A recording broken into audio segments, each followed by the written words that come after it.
really glad you're all here. And it's just going to be the three of us today. Two of our gals just had other commitments and they just couldn't get away. But we really want to get into some deep topics today. So it'll be kind of nice that it's just the three of us. Where I would like to start today is there is a new statistic. So we are almost a year old. September will be us doing this for 1 year.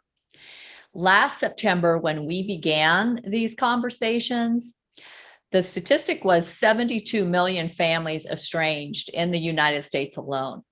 Well, it is now, less than a year later, 85 million. So how did we go from 72 million to 85 million in less than a year? What does that mean? What is that telling us? What do we do with that? Aaliyah and Dr. Ruth, you guys want to jump in? What's your take on that? It's just crazy to think about that because it just feels like communication and relationships are getting harder and harder to maintain. And like, why is that? Why are people it's just kind of curious what is happening just because I'm choosing to do the opposite, right? I'm choosing to like have a relationship with my mom, and like what's going on with the children coming up? Is it just not as like common, or what has people estranging? Okay, I want to backtrack just a minute because just to bring everybody up to speed. We have the luxury, certainly me, because I go and edit the videos and break them up into shorter segments. So I really get the luxury of hearing this message over and over again and tracking with it since, over the course of a year now. So a few months ago, Aaliyah, and you mentioned that you were done with your mom and you wanted to estrange her again. Mm-hmm. And we were all going through a lot of crazy stuff and we almost all imploded on that. So you just said it's a choice. So what changed with you? What was going on in your life that you were like, no, I'm done, to now choosing to have your mom in your life? I think it was just more of a reality check. I think I was letting a lot of things get to me at that point, where it was just, I was letting her get under my skin again, no matter what she would say. And I think I just had to take a moment, a couple weeks off of answering her phone calls all the time and checking in on her, to just taking a moment to myself and just like having a breather and knowing that it is my choice to have her in my life, and that I want to have a relationship with her. It's not the fact that like I don't love her or anything like that. It's just the fact that I have to remember that she's important to me and she did a lot for me, and I know she's going through a hard time, right? It's like she is getting older and she's not able to take care of herself like she used to, and she's having a hard time with the transition she's going through. And it's not about me, it's just about what she is going through too. And so I think I had to do a little self-reflection and understand where she is at in her life, and now she's having trouble remembering things, and just like it's like she's going through a huge loss in her life in this transition. And so I think I was holding her accountable for so many things where she feels like she's losing control. So I think I just needed a moment to understand where she was at in her life instead of getting frustrated with how she was treating me. All right. So Dr. Ruth, why is Aaliyah able to do this, but 85 million of her peers cannot? I was actually just wondering about that too. I don't know. I think Aaliyah, she's very mature for one thing, and she doesn't get caught up in the social media and look for ways to validate that negativity. I think that's a big difference too. I think the numbers have increased because social media has just allowed for groups that just speed the negativity, and they don't provide anything about healing relationships. And well, that's not true. I mean, there are groups probably about that, but I think therapists too maybe aren't trained in how to deal with estrangement. And in grad school, we have courses that we learn about family systems and things like that, but never when I was going through my courses was there anything about estrangement. And in my internship and practicums, and there was just nothing like that. So I think there's a lot of people out there in the profession that are not equipped to handle what to do. And I think it's a lot of things, but And at the volume that it's happening too Yeah. as well. Yeah. Mhm. I'm just wondering if it's like the easy answer, right? Oh, just don't talk to them. And that's like the easier way to go and the easy out rather than healing the wounds and understanding what's causing it. Because I think like even if I reflect back to when I was a teacher and those relationships, any type of relationship takes work, and it's easy to blame and point the finger at the other person. And so it just feels like a lot of us are taking the easy way out. If that's the number that we see, I feel like that is the easy way out, because it was so easy. I had a like riff with another teacher and I felt like it was her fault because she wasn't listening to me, or she didn't see me as an authoritative figure when I stepped into the role of being a director. And so I just pointed the finger, and luckily I had other directors to help me with that. It's like, well, have you taken a walk in her shoes? Have you ever tried to talk to her? And I hadn't. I just like completely blamed it on her. I hadn't taken the time to like understand that person because we were so different. And so I'm just wondering if it's just like people just choose to not walk in other people's shoes anymore. It's just like it's my way or the highway, or just kind of feels like there's no perspective of the other person. Because when I finally did, I finally understood like, oh, there are some things that I can work on if I look at myself in the mirror. It's like, are we too scared to even look in the mirror anymore? Take that responsibility for our own actions. It's easier just to point the finger and the blame at somebody else than take a hard look at ourselves. It's very difficult. Lisa, you reminded me too yesterday, you said when you have your feet in shame, you point to blame or something. I don't know if I'm saying it like you did, but that really stuck with me yesterday, that reminder too about, because I think about the people that are estranged and not making attempts to reconcile about what's happening in their lives, that they feel shame and can't look at themselves. But it, like Aaliyah said, it's just easier to point the finger and blame somebody else. And I think that's what we all really got caught up in. I think that's why we're seeing this 72 million to 85 million, because I think we're all hurting. I think we're all in so much pain.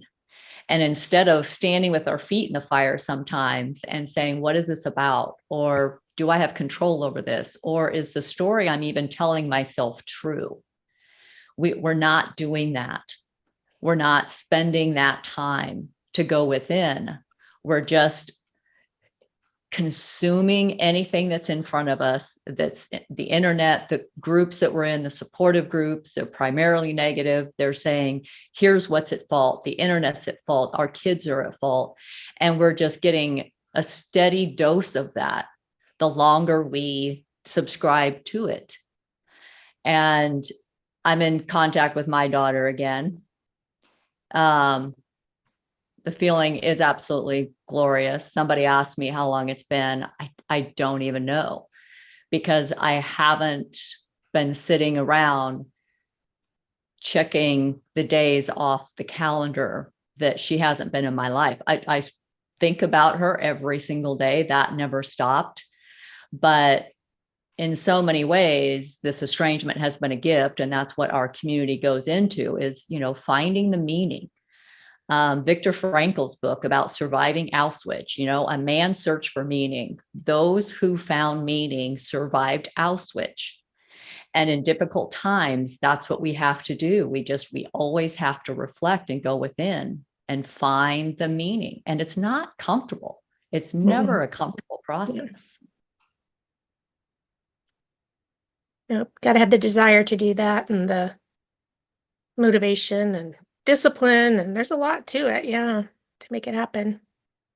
Or when you're sick and tired of feeling the way you do, you finally decide to do something about it. You're like, I can't live this way anymore. It's either I commit suicide and end the pain, or I do something to change this. It just has to get so uncomfortable. Yeah. Lisa, we started this more than a year ago, you and I, talking about how do we get the message out there? How do we help people? How do we create that positive environment and messaging and stuff? So we've got our small community now, but I feel like we have to do so much more. What is it that you're seeing people need? Well, for me, I'm now just understanding that it's a process. It's just sometimes, life doesn't give us what we want. Life gives us what we need. So we're spiritual beings. We're here to evolve. Our souls are here to answer a call. Well, we don't grow when life is easy. We don't grow when things are okay and going in the direction we want them to. It's just not how it works. We can only grow when life is difficult. And right now, if we all look around us, life, it's unbelievable right now, the things that we have to manage and deal with, and it's not getting easier. But is it possible that it's intentional? Is it possible that we can handle it? I mean, evolution says yes. If we're going through it, it means we can handle it. And so when I look back, now I've got so much hindsight, right? I mean, now after being in contact with my daughter, I have just a very different view of everything. Because Aaliyah, when you and I first started talking over a year ago, and you were the one helping me build this platform to start a movement, and that word was just so scary to me. And I was still just swimming in shame. I was like, I didn't want it. And here you're just going full speed ahead. And it took me a very long time to catch up because I was still in so much shame. And I was like, I can't go out there and show my face as being this estranged parent. I was just the shame is unbearable. I mean, it's always ultimately, that inner calling, or, your faith or your relationship with God or the higher power, whatever you call it, that you get that voice and it guides you and it tells you to do things and you don't question it. And that's really how this whole thing happened. And all of you guys just kind of showed up. And I think about how much we were able to work through on this call with each other, because we did that. We were able to heal. I mean, I know there are times that you said things, and Jillian, our Gen Z, when she talks and she's fiery, and we love that about her. We do. She doesn't hold back. And I think when you're a hurt parent, those things can really sting. And we would get off of the call sometimes, and it was like, whew, what do we do with all that? And it took us a while. It took us a long time to recover. There were times that I just couldn't even go to the video. I couldn't go to YouTube. And then here I am getting blasted on YouTube, and we're all getting blasted, all just the haters that just are just so against parents and everything that everybody stands for. And even Aaliyah and Jillian, just the attacks that were out there was unbearable. But what I don't think we realized we were doing was we were actually working through a lot. And fortunately, I heard so many times, Aaliyah and Jillian, the number one message that I got from them again and again was, I just need some space. I'm just trying to figure out my life. I can't manage everything you have going on too. Yeah, sometimes it feels heavy. It feels like I was responsible for my mom. And that probably wasn't the case. That wasn't what she was saying at all. It just felt like we were shifting into those different roles where I definitely, because it was, I wonder if there is a pattern of estrangement, if it like a lot of it happens in your 20s when you are trying to develop your own sense of independence and stuff like that. Because I know that's when it happened for Jillian and I. And it was just, I needed that. I saw it happen to my brother. My brother estranged from my mom too. It was just my younger sister. My younger sister was always the one like, it's okay. And she would help us. Like, she wanted to like please everyone and make everyone happy. And she's like, it's okay, like trying to help us get back to mom and stuff like that. And I feel like she should have been the one estranged too, because my mom is the one who kicked her out. And she's like, no, I just love mom no matter what. And she was the one helping be the light, like love can happen. Mom kicked me out, not a big deal. She's upset. I'm like, how are you okay with this? And so How helpful was it for you to have siblings? I've always wondered about that because my daughter was an only child and she doesn't have the siblings that she can share anything with or that can be encouraging. And at least it's got a second daughter that's not estranged. And it just feels like to me that the siblings can support each other, but also be encouraging and allow a pathway back to parents and Or pull them the other direction. And now all the kids are on the estrangement wagon saying, no, mom's the enemy. I mean, it's gone both ways. both ways. Yeah. Yeah. Yeah, it was always, there's definitely times where me and my siblings get together just to vent, right, about situations. But it is the like one light that was like, okay, what good can we find if it's like both of us like it's like, well, we just have to remember that mom is the way she is and we love her and we're so grateful, especially like our situation too is a little bit different. We were adopted. So I think I struggled with, does she love me for me? Was I really like what she wanted, or did she just like, but then you look at it from like, actually she chose to adopt me. She didn't have to adopt me at the time. She was in her 40s and she was like, she'd already done the kid thing and they're all grown up and stuff. She didn't have to start over.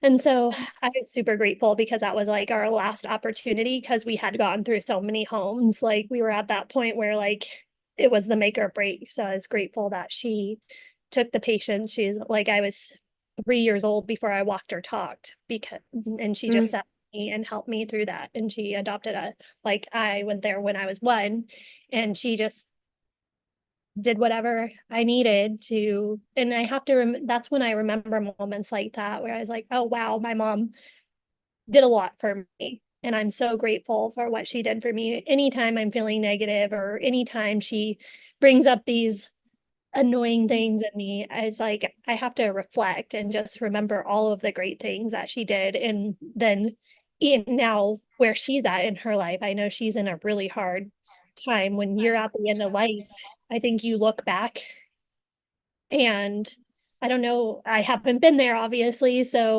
like I was talking to you, Lisa, though, you start reflecting back of like maybe how you could have done better or been a better person. And I think is going through something like that mentally and like wishing that she did things differently and you can't really go back. And it's probably a dark place where your mind goes sometimes, especially when you spend a lot of time alone and she's in her 1-bedroom apartment alone a lot. So it's probably not easy and missing all her kids and being like far from all her kids. So Yeah. It's a very different life for her now. When we grew up on a ranch, so we had people stopping in all the time. Oh. We'd have random animals show up. We went from like no goats to like 3 goats. We're like, where did these come from? We ended up with a donkey. Oh.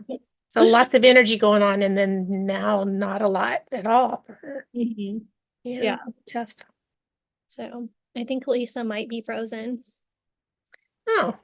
she does look frozen. I guess she left us and she'll come back in. Oh, it says I am the host now. So yay. I don't know what that's about. But Okay. Well, it reminds me, I'll just keep talking. What you're saying is you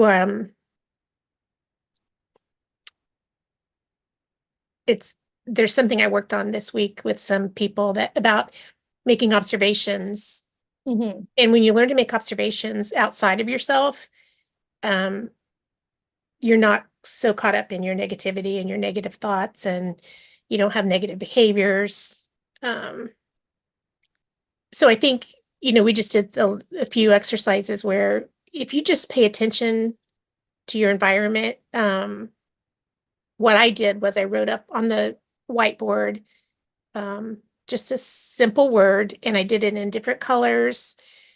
Each letter was a different color, and if I had a 0 or an O, I would put a smiley face. And people came into the room, and they, we were all talking and getting acquainted, and I erased the word, that just acting like I was gonna start writing on the board. And Yep.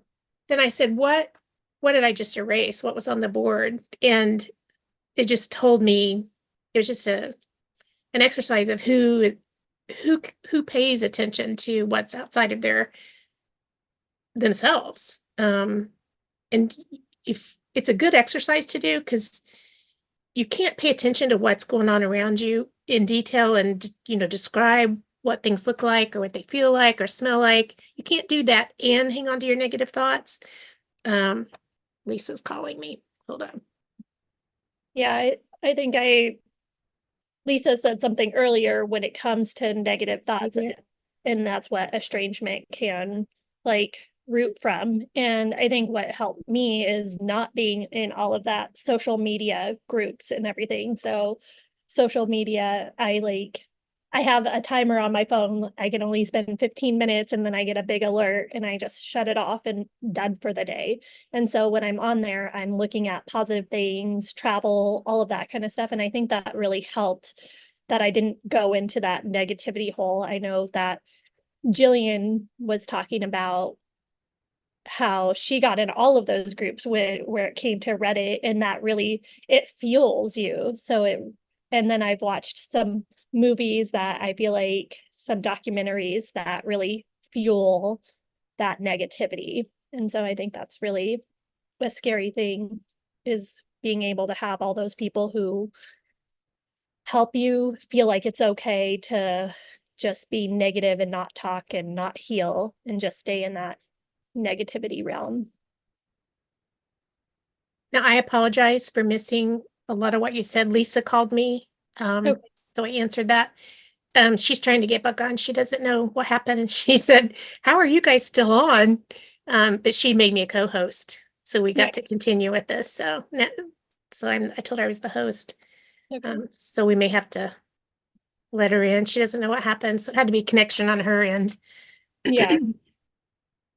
So I was just saying, like, the negativity, I think a lot of it, like Lisa mentioned earlier, has to do with like who you surround yourself with.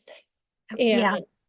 And Jillian said she got into all of those Reddit groups that just fueled the negativity. And I'm grateful that I never got to go down that route.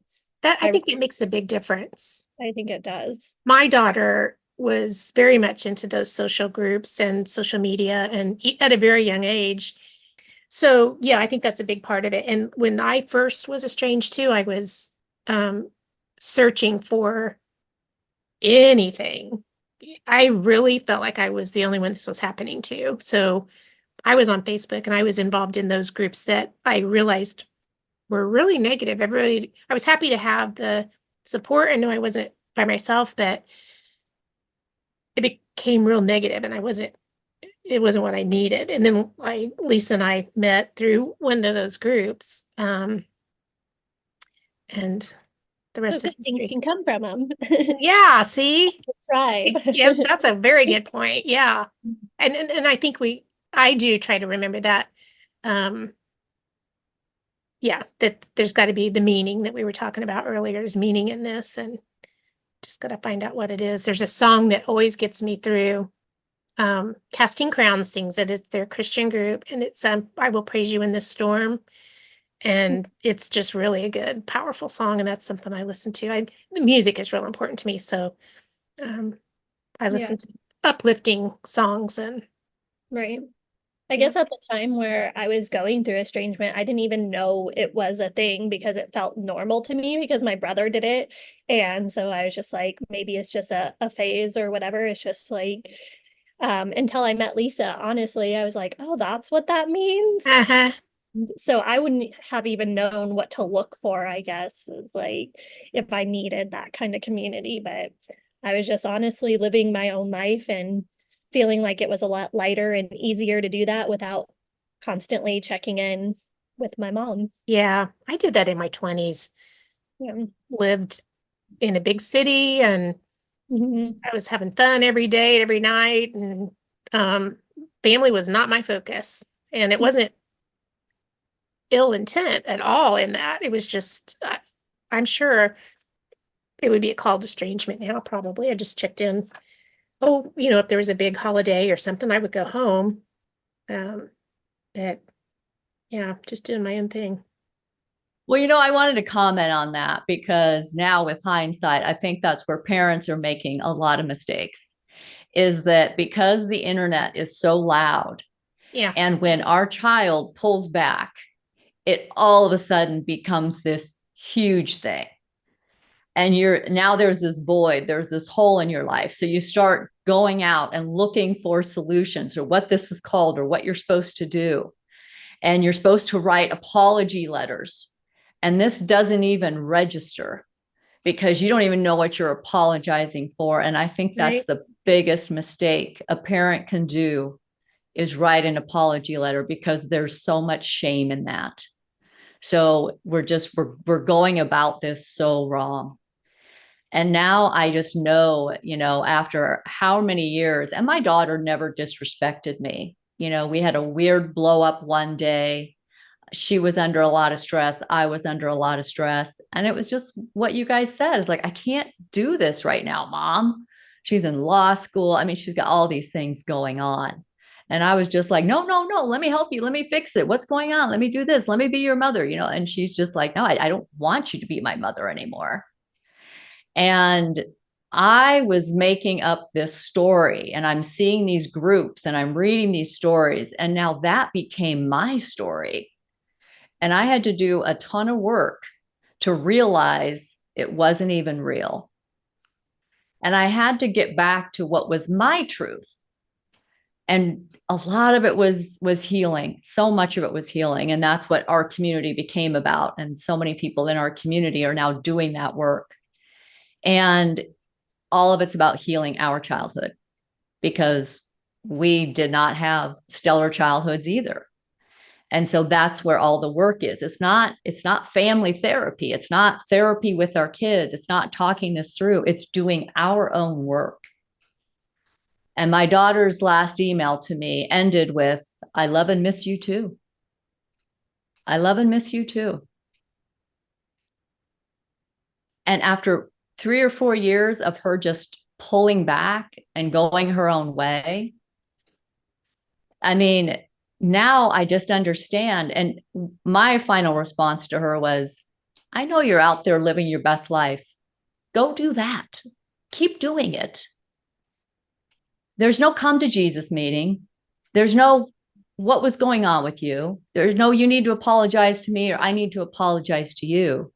It's just this recognition that she's just trying to figure it all out now. Okay, now, and we talked about all of us going through this in our 20s.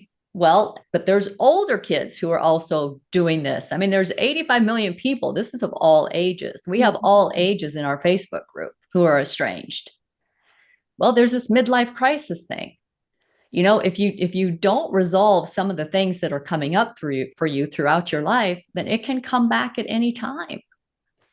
And it's not only showing up in parent-child relationships. I mean, this stuff shows up in every relationship, romantic relationships, work relationships, like Aaliyah said. This is just relating. Well, we live in a world of others. this is what's required of us.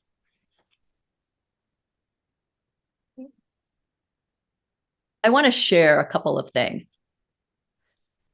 Jillian brought this up to us a few episodes ago. And so there's now a break the cycle movement of what everyone who's in the pro estrangement is kind of working to say, hey, we're breaking the pattern of abuse. That's what we're doing here. So, there's different agendas. We're aware of this. So let me show the graphic. Now, I never talk to my kids this way. My parents never talked to me this way. There are some people and kids and parents that did do this. But primarily, if your child is painting a picture of a bunny, you don't come at them, unwarranted with this type of language. It's when you're stressed or they're, not listening to you or doing something else, that you have those moments that you lose it. And again, there's just different degradations of this whole thing. We're all going through something different. There's some people on YouTube, the haters, that just share their pain and project that onto everyone else and blame everyone else. To some degree, I do absolutely believe that they were abused to some level because they're bullies. And scientifically, that's true. If you are incessantly shamed at home, you will grow up to be a bully. If you were really endured incessant shaming, you would even become a serial killer. So, I mean, there are absolutely extremes. But I think what we're talking about, for the most part, are just parents who are considered bad parents because maybe they've lost their cool. And if anyone who's lived under that type of degradation all the time, then no, maybe you don't go back to your parents. Maybe you don't have a relationship there. But 85 million people did not experience that type of parenting, and we're not that type of parent. Mm-hmm. So we really have to check in with the message we're telling ourselves and what we're believing. And something else I want to share too. Okay, this is like not to depress everybody because this is heavy stuff that we get into, but this is important to share because I just want some young people to be aware of this. And then to start reflecting, like Leah was saying, and ask themselves if estrangement is really the answer right now in the world that we're living in. And then I even want to offer a way to go back and heal your estrangement. I can tell you how to do this so quickly now. We have talked on our episodes about the impact of social media and cognitive distortions. I mean, we've covered so many different things. And we all lived through a time when, a certain individual became president because of his use of social media. And that was done through the movie, The Facebook Dilemma, if you want to know what that backstory was, if you don't know what the story was. Okay, so how we use social media to win a presidential election. Okay, it's not a political statement, it's just a fact, and it was done in the movie. So now I came across this, and I left the title on the bottom of this in case you want to look this up for yourself. Okay, what this is, so it's a map of the United States. All of these areas in red are military-owned bases. Okay, so this is where all of our military is stationed throughout the United States. The red signifies that the land around all of these military bases are owned by China. The land is owned by China. So it very well could be that we're supposed to be fighting amongst ourselves. We think our parents are the enemy. We think that one another are the problems. So we're not really seeing what's going on around us. And now we're getting to the point to where we just can't even deny anymore that things are pressure and tempers are getting heated, and civil war could very well be on our horizon. I think we're at like a 40% chance now that that's going to happen. So we have to think if it's really our parents and our families that we want to alienate from us right now. And if you're, I know, and again, the abusers or the bullies or the haters who are on YouTube that will never go back to their parents because they were truly abused, fine. We're not advocating that you go back to your parents regardless of how you were treating. That is not what we're saying at all. We're asking you to question your belief system and what you're seeing on the internet and what you really experienced, and the choice that you want to make as to whether or not the stories you're telling yourselves are true. And like Aaliyah said, she was getting rid of her mom a couple months ago, and now she just realized she had to make a choice to have her in her life. It's a choice. My daughter decided, she made a choice to respond to my email. It was her choice. And she still has the choice whether or not she contacts me again and we have another conversation. It will always be her choice. That will not change. But if you truly want to heal your relationship with your parents, here's how you do it. This is how I did it with my mom, because I was estranged. Except it took me many years to realize that this was a better way to do it. I remember in my 20s, I just harped on the fact that she never remembered my birthday, into my 20s, into my 30s. And it just bothered me. How do you forget that day I was born? And I made this whole big thing out of it. I even asked her, like in my early 30s, Mom, why do you always forget my birthday? It almost didn't even register with her. Like, what do you mean I forget your birthday? And she's like, well, I don't know. You know, she was trying to figure out an answer. And she just said, well, your birthday's in January. Maybe I don't get around to changing my calendar till February. You know, it was like she didn't really grasp the severity of the question I was asking. I was a wounded little kid searching for answers at that point. It didn't even register with her.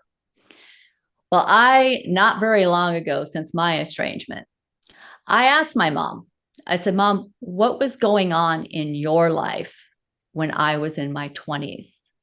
What was happening in your life? Okay, now she's not put on the spot. Now she's able to reflect, and she's also able to go into a story. And she was telling me a story that I never knew.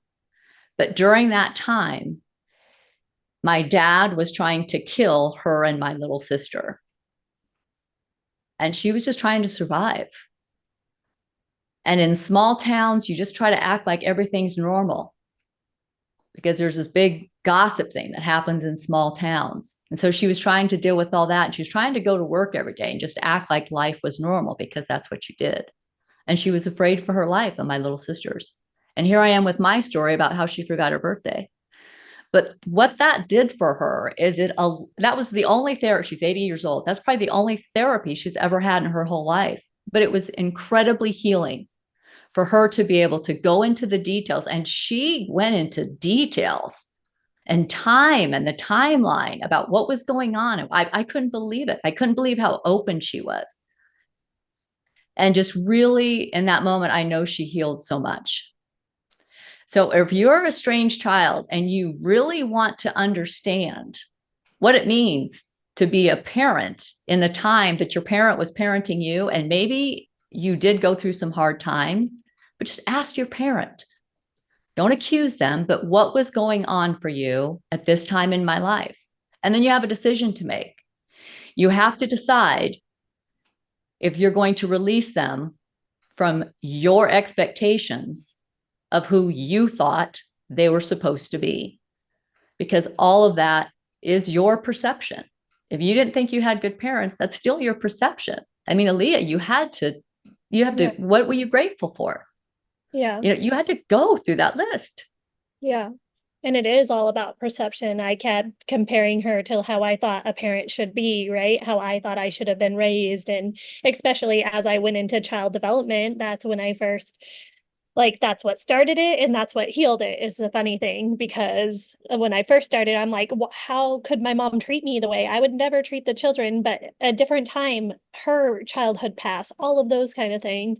And then as I got to the end of my degree and really started healing and seeing the family from zero to like elderly, when I started studying the whole lifespan of a human, then you realize that we go through so many cycles, and it is all about perspective. It is how you see, like how I was like putting the pressure as like, oh, she didn't treat me good. She didn't raise me the way I would have raised me. And that's what really put like a bad taste in my mouth. And it's like, well, that's not, oh, I can't, I don't know what she was going through. So it's cool that you really got that perspective from your mom and you got to heal that way. I think so many people could, just by asking that question, right? Yeah. Could do a lot of healing, because you don't see things. You don't see don't they say there's two sides to every story? You don't see the other side. You see what you're going through. Here's an important part of this, parents, and I'm sorry, there's a great unfairness in this.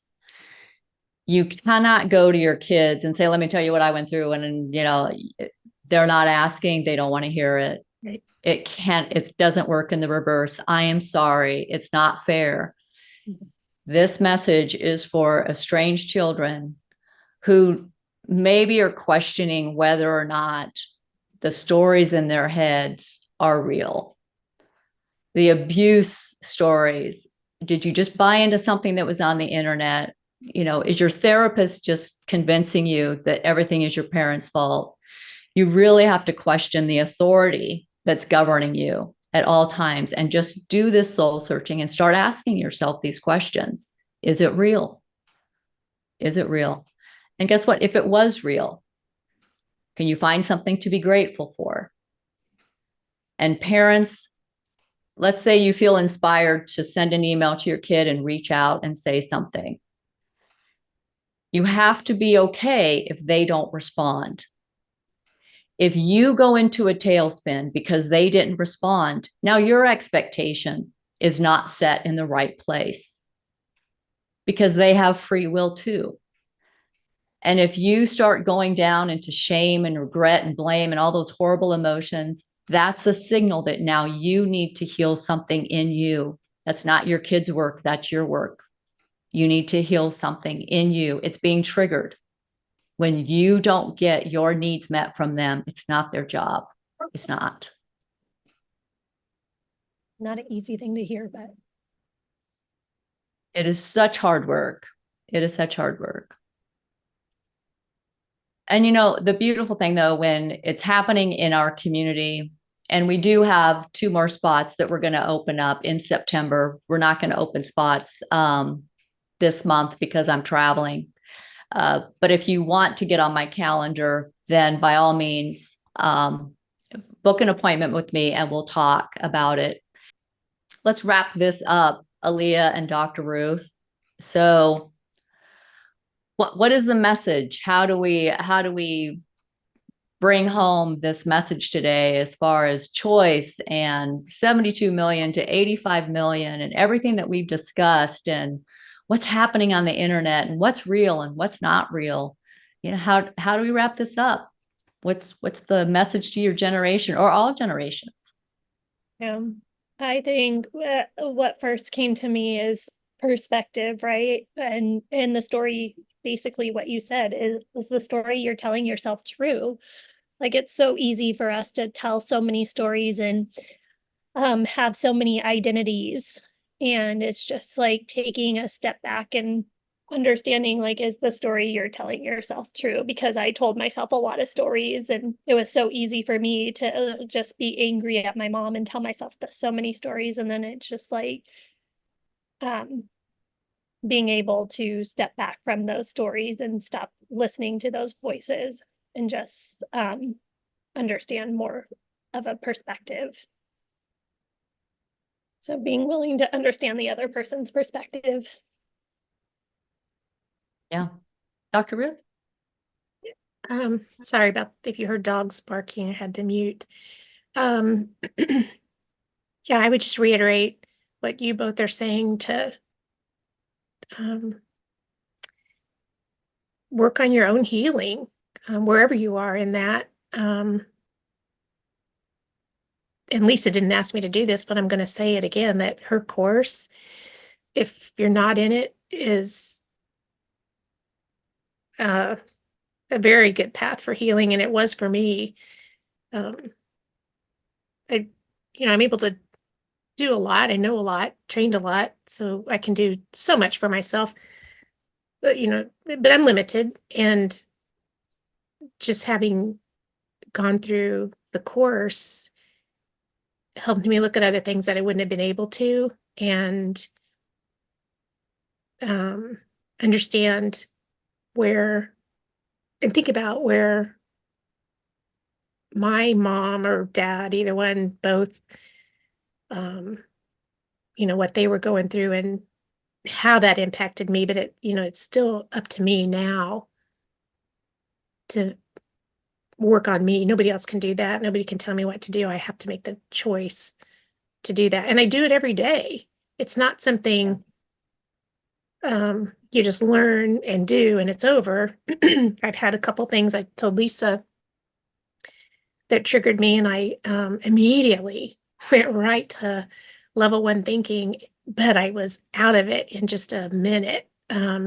Before healing a lot of things, I would have been in it for a long time, and not understood where it was coming from, what was happening. But now I'm just at a different place, and it's really feels good to be there and to recognize what happens. So you got to, the time is passing. Take advantage of what's out there for you to grab onto and heal. And it just helps on so many levels, right? I mean, because it gives us that strength to deal with just the world around us. Yeah. I mean, yeah. And, one thing that you're kind of referring to, and we talk about a lot in our community, is people will say, gosh, I'm back in level 1 again. Level 1 being the victim, being so hurt, the sadness, the shame, the regret. And what shifts and what change is our consciousness. So when you're a victim is when life is happening other than you think that it should be. Consciousness says, I'm being a victim right now. Why am I sad? What am I ashamed of? What's the message here for me? What's the inner work that I need to do? There's a big difference between being a victim and consciously just taking a look at what the emotion is and what it's about, what's behind it. Thank you. It was a great conversation, but let's bring everybody else into the conversation. We have a few minutes here. Lisa, I wanted to jump in. Listening to Aaliyah's perspective was like listening to my daughter. Listening to her talk about her journey from growth and development, all those classes that she's taken. I could just hear my daughter. This reminds me a lot. My daughter's 30 years old, and I'm in the community. I'm on the Wednesday immersion call, and I'm doing a lot of work. So I'm grateful to hear your side of it, and how your journey from focusing on yourself, and you needed to do that. That lets me know where my daughter is, and I appreciate everything that you've said. Yeah. And we're listening. Yeah, We're working on ourselves. good. Yeah, it's important. And I had to accept that. I'm glad to hear that you're working on yourself, because I had to accept the fact that, like, when my mom and I were working, we read Gifts of Imperfections together. And that was the closest I ever felt to her, because we were by Brene Brown. Such a good book, and we were able to have weekly check-ins and stuff like that. So just know that the healing journey together is real, and it brings you closer. And so the fact that I was able to have that moment in time with my mom was really important to me. So it's good to know. And I think that's so important, Aaliyah, is that it doesn't have to be this hard thing. It can be something as simple as you both reading a book, sharing, both sides, what comes up for you, just listening. It's so simple. And yet we're making it this whole big come to Jesus therapy thing. And who wants that? Nobody's going to come back for a hard conversation. No one is. So we have to start changing the narrative. And if you want to reach out to a parent or a child, maybe share this link so that they kind of have your context behind what you're trying to say. And that, hey, let's pick up someplace else. The relationship's never going back to what it was, Right. but you can create something new. Well, that was going to be my question, is how do you begin then to have them have any form of communication with you when you've tried and nothing seems to work? Okay. I can speak firsthand to this. Mm. Consistency. What I mean by that is that you show up with consistency. So any contact that you've had, any emails you send, any text message that you send, they have to come from your heart. If you're sending mixed messages, if you're saying, hey, come on, we need to talk, or why do you think there's something wrong? Why do you think I need to apologize? Why is this my fault? And then, oh, I love you, sweetie, honey pie. It's your birthday. Happy birthday. I'm sending you a gift. Do you see that inconsistency? My daughter experienced consistency from me. Okay, not in the beginning. Okay, in the beginning, I went down the black hole like everybody else, and I'm looking for answers, and everyone's saying, write apology letters. And I did that, and I read back those letters, and I'm like, this is awful. These are pathetic. This is not who I am. And I don't even know what I was apologizing for. And there's so much shame in those letters that it's just not healthy. It's not good.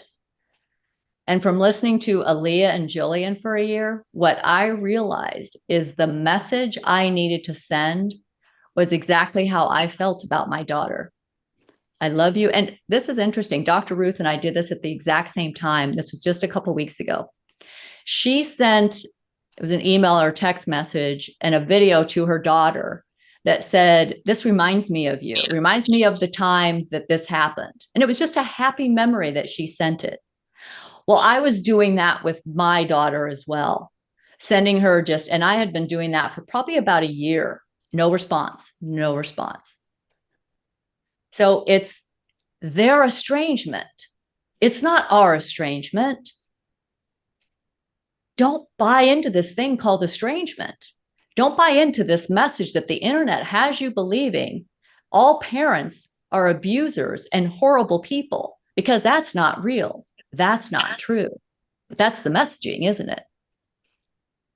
So you show up with your consistency. And Sue, when you do this and you don't get a response, and you don't get a response, and you don't get a response, it's easy to believe those stories now. They must be true. Your kids must hate you. You must have really done something bad and wrong. And that's when you go deeper into doing your work.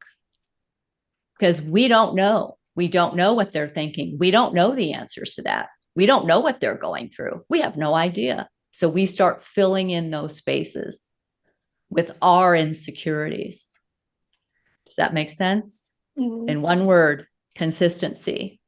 Be the loving parent that you are, no matter what. Let them see that. And that's why my daughter responded. Can I add to that, Lisa? Yeah. And say that because we did this, when you write something, don't send it right away. Wait 24 hours if you can, because you probably are, when you first start doing this, going to do it out of emotion and not thoughtfulness. And I don't mean unkindness or anything like that. I'm just like, you have to really, you're going to write something, you're going to think it's okay, but I would run it by somebody too, if you have somebody that you can read it to and see if there's anything in it that needs to be left out. More likely it's something that's going to be left out, not added. So might require a little editing. And doctor, this being nice, she's talking about me right there. because the first letter I wanted to send had my stuff all over it. And reached out to her and I said, tell me I can send this. Tell me it's okay. And I knew it wasn't okay. I knew it had my stuff on it.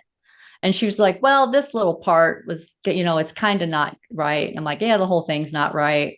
I said, yeah, I'm not sending this. Yeah. Waited a couple days until when the message is right. Yep. When it's coming from your heart and it doesn't have a dig attached to it. It doesn't have an ulterior motive attached to it. And if you can't tell, do not send it. Yeah. Do not send it. And don't send it when you're angry. Don't send it when you're hurting. Mm-mm. Do you think that as time goes on, it gets the estrangement or the person that's like my daughter, is it just becoming more normalizing for them to keep this, you know what I mean, going? Because I feel like as time goes on, I feel like it's just getting further and further and further away where I'll never be able to have a relationship with her again. And that's just how I feel. Like, I just don't think that she's gonna just one day just respond to something, but I don't know if there's a time frame on that, Aaliyah, or is this, realistic expectations that this is gonna come anytime soon, or is this something I'm just gonna have to keep working at day after day, month after month, year after year? I think for me, which I mentioned in other episodes too, is that I always knew the door was open. And so I knew I could take the time I needed to heal and to focus on me, that my mom always left the door open. I knew my mom loved me. I knew the door was always going to be open, that she never shut the door. So I think that made it easier for me to take the time that I needed to just it never felt like too much time was going to pass that I never could come back. That I knew the door was always open, the light was always on, that my mom's heart was full when I chose to walk back, and that I could just hug her. And that's basically how it happened. Gotcha.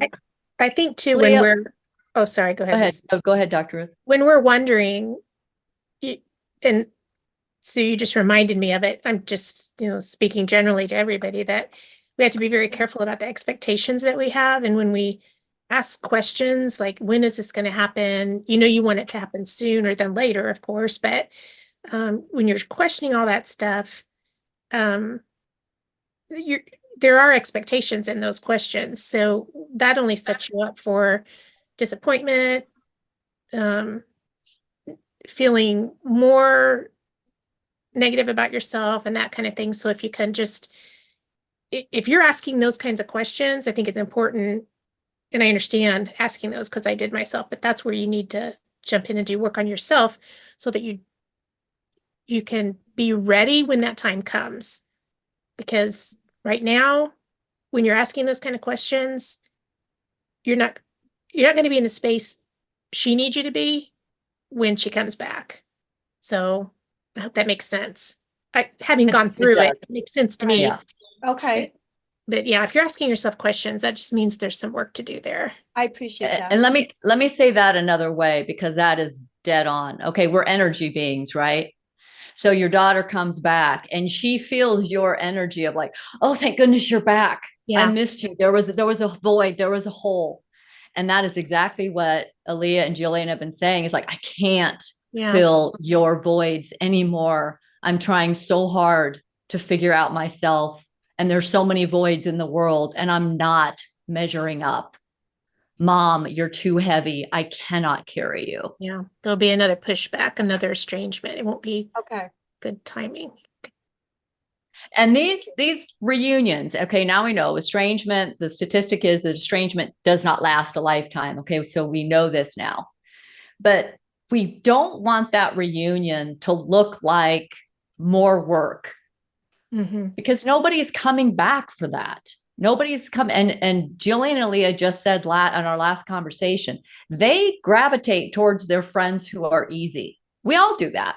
We all like the people in our lives who accept us for who we are, who don't challenge us, who don't make a big deal out of something when some stupid thing happens. Those are the people we like being with.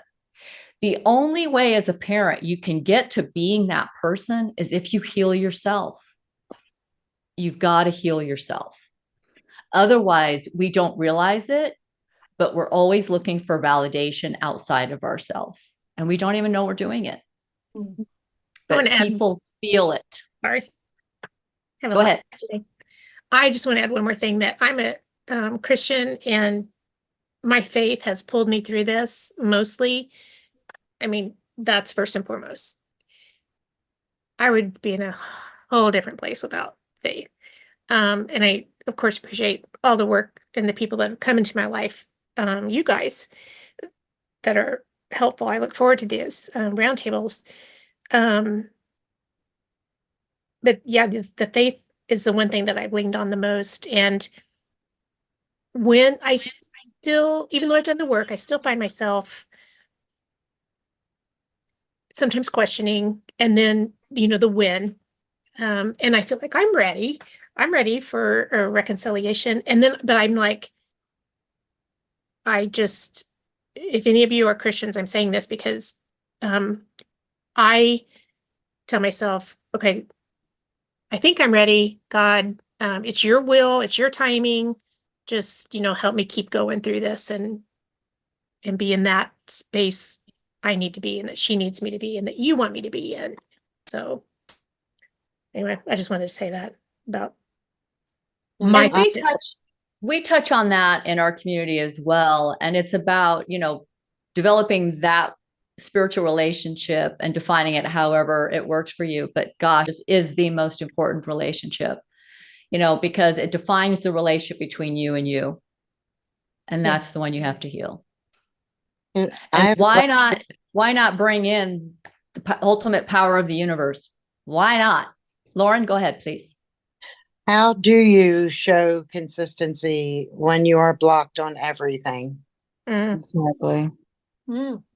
I was blocked for a while and still sent it, even being blocked. I still sent loving emails and loving text messages, not connected to either of my daughters on social media when this whole thing happened.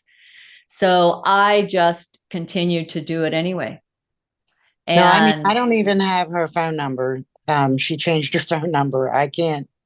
I don't think I'm blocked on email, but and she lives 30 minutes away. I mean, I did reach out once, and then her response was, I want no communication from you, and accused me of a whole bunch of things and that weren't true. And I've just pretty much sit back and just the grief for me is my grandson, because they lived with us and then they moved. My father helped them buy a house, and 6 months later I got cut off for like basically no reason. And my grandson was with me every day for 3 years and 9 months, and just I haven't seen him since January 3rd. And she won't let me see him or talk to him. He turned 4 in April. But I mean, that's the hardest thing for me, is the loss of that child that was every day I was raising him. Lauren, I can relate to that because my daughter has 4 kids.